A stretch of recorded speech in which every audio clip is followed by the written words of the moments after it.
there's such an amazing dynamic in this program whereby you play different roles, you assume different responsibilities, and that is a big part of learning as well. My boss told me that it's hard to say something about another person, operator, supervisor, until you walked a mile in their shoes. So in this position here, some people got to walk in them positions and vice versa. So now you know. None of us had a good definition of what structure really is. Right.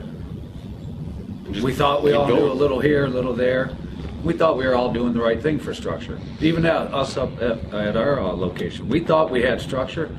But when I got done talking to my boss yesterday, I told him our structure's broke.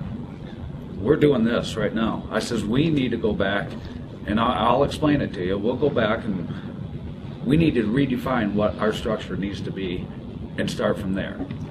A lot of ours is verbal, you know, okay, we're getting together, we're talking about this, we talk about it, okay, we think the problem's resolved. No, it returns every time it does. And it doesn't matter what it is, whether it's a safety issue, a quality issue, it will return, and it has returned. I've seen it too many times.